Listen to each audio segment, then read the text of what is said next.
morning there, and welcome to Rising. We have another stupendous show for you today. Lots of really interesting news to get it up to, I'm sure. Oh man, it's a humdinger. As many of you are probably aware by now, CNN has exclusively obtained recordings of the 2021 Mar-a-Lago meeting where former President Trump is heard admitting to retaining documents he knew were still classified after his term in office was over. Let's listen. Isn't it amazing? I have a big pile of papers. This thing just came up. Look. This was him. They presented me this. This is off the record, but they presented me this. This was him. This was the Defense Department and him. Wow. We looked at some. This was him. This wasn't done by me. This was him. All sorts of stuff. It's pages long. Look. Wait a minute. Let's see here. Wait a minute. Yeah. I just found, isn't that amazing? This totally wins my case, you know. Mm-hmm. Except it is like highly confidential, secret. This is secret information. But look at this. You attack, and Hillary would print that out all the time, you know. she'd send it, no, she'd send it to Anthony Weiner, the pervert. Please print. By the way, isn't that incredible? Yeah. I was just saying, because we were talking about it. And you know, he said he wanted to attack Iran and what? These are the papers. This was done by the military, given to me. I think we can probably, right? I don't know. We'll have to see. Yeah, we'll have to try to Declassify. figure out See, as president, I could have declassified Yeah. it. Now I can't, you know. But this is Yeah, classified. now we have a problem. Isn't that interesting? Yeah. Historian and journalist Garrett Graff said of the recordings, quote, speaking as a Watergate historian, there's nowhere on thousands of hours of Nixon tapes where Nixon makes any comment as clearly illegal, as clearly self-aware as this Trump tape. If you'll remember, this is how Trump defended himself to Fox's Bret Baier earlier this month. Please, could we have it back? And they please, asked for that. because they have no. They were did talking. ask for it. No, and they said, I gave "Can you them give the some, documents back?" And we were talking. And then they said they went to DOJ to subpoena you to get them which back. they've never done before. Right. And in but all why not fairness, just hand them over then? Because I had boxes. I want to go through the boxes and get all my personal things out. I don't want to hand that over to NARA yet. And I was very busy, as you've sort of seen. Yeah, but I've been according to very, the very indictment, busy. you then tell this aide to move to other locations after telling your lawyers to say you'd fully complied with the subpoena when you hadn't. But before I send boxes over, I have to take all of my things out. These boxes were interspersed with all sorts of things. All right, so this is something that we knew existed, but hearing it in his own words really hits home the following points that, you know, his defense is really going to have to contend with. One, that he says on the tape that he knows the documents are highly confidential, and two, that he knows that they are still classified, that he did not declassify them, even if he, in his words, could have classified him while he was still president. So what do you make of this? Okay, so I have three major thoughts. So first, you're right. This does not, his defense that, and his claim that it wasn't actually the documents in question, that it was newspaper clippings referencing this. It was things of that nature, not the actual classified documents. That he said that about that conversation. That doesn't sound like what they're discussing. It sounds like what they're discussing is actual documents. This is what the generals are doing, or whatever. Yeah, hear the papers shuffling. Yeah. So I don't know. I would tend to agree that that sounds highly bad for his legal case. However, I will say two other things. Again, yes, Trump's unique contempt for just following rules and laws, getting him into trouble here, that's all fine. I'm not making excuses for him. I don't think he should be the nominee. I don't think he should be president again. I do have, but it seems like the genesis of him trying to show to the staffers, those aides, whoever those people were, it was that he was trying to prove that he, unlike the Defense Department and Mark Milley, were disinclined to pursue war with Iran. And that is, to me, a much more significant issue, frankly, than the underlying dispute about who had whose documents when. Our federal government's eagerness to have war, independent from the political approval process, independent from Congress declaring it such and the president carrying it out, a just permanent martial bureaucracy that makes its own foreign policy is something Trump ran against and utterly failed to constrain or contain or battle in any way, shape, or form. But here we are again. Yeah. And that's a part of it. And then related to that, the third thing is that, well, how did CNN get this? How did the New York Times get this?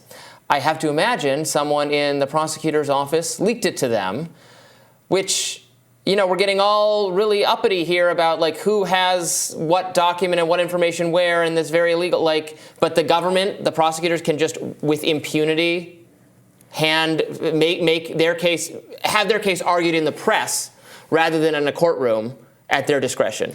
Yeah, I mean, my feeling about that is it was maybe dirty play, but that's just, that's what people do. And I don't know, I think that if the shoe were on the other foot, this is not like a partisan maneuvering. It's good. They're going to try to make it difficult for Trump to get a fair jury. They're going to try to play it out in the press. That's strategically understandable. I mean, I don't really take that much issue with it. I think that your point about the focus here in the public's disinterest in Trump defending himself as the anti-war voice in the room is very, very interesting and significant. I mean, that really is the story, how we are collectively more invested in the potential conviction of a former president to take him out of the political process than the institution which has been driving this country, sucking up the most of our national budget and thrusting us into foreign conflicts that cause literally millions of deaths around the world. And that isn't the story. That being said, there are understandable reasons why there's an investment in finding out what's going to happen to the Republican frontrunner. I think this is one of the most recent polls, and not the most recent one, from Real Clear Politics. Average shows that Donald Trump has 52.2% of the vote. DeSantis is in second place with 21.4% of the vote. Pence is bringing up the rear with 5.7% of the vote, and everybody else is behind that. So to politically neuter the frontrunner is understandably a significant news event. I guess my question to you is, do you think this new audio coming out in conjunction with everything else we know about the strength of the legal case against him will change anything about his choice to run, or the Republican Party's choice to kind of stay in this hands-off Trump sort of a place, continuing to defend him against this prosecution? I don't think it's changing much from the political standpoint. You have some of his Republican challengers, like Chris Christie, who are really going after him on this stuff. So they've already been hitting him hard. Then you have, I mean, it's a range, right? Mike Pence is somewhere in between that. He's not gone full Chris Christie, but he's certainly been critical of Trump.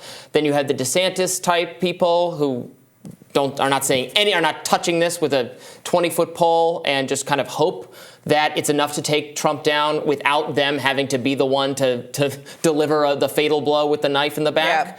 Yeah. I don't think that strategy makes any sense, because that's he's not. You got to push him if you want him to go. You got to all push him, and they're not going to do that. We were all there in 2016, and the people who pushed ended up just jettisoning themselves off the stage. Okay, but not pushing is not going to work. Yeah, well, I think that's part of what's strategy. I think he's likely to be the nominee. Just that's what's going to happen. Well, this is how, over on Fox News, they're covering the story. This is Hannity talking about the recordings last night.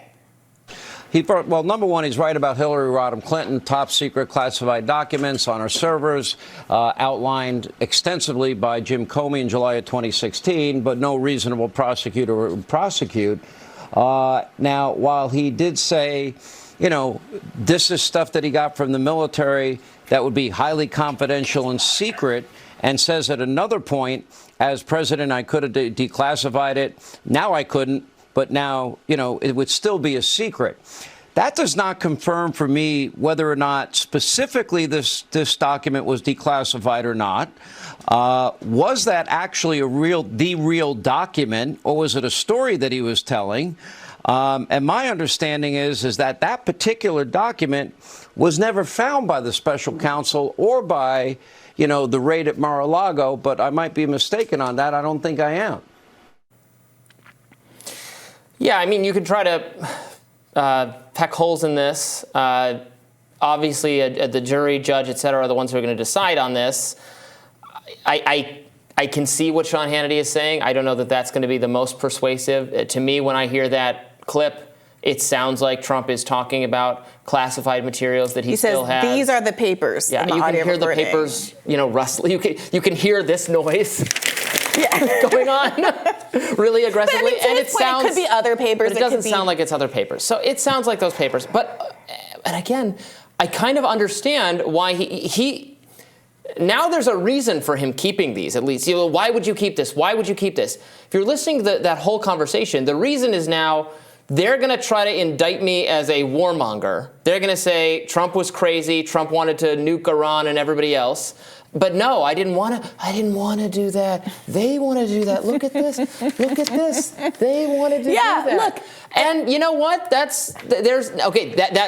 think there's some philosophical or moral legitimacy to that. Now, it is clearly not what the law says. The legal legitimacy he's the screwed issue. from the legal standpoint, but from the standpoint of grappling with a foreign policy apparatus that makes its own decisions and doesn't consult the elected representatives, let alone the American people, that is a huge, huge problem. It's one Trump is not fit to address, and I would rather him exit the stage so that someone else can try. But it is a problem. Yeah, that's my takeaway. He says.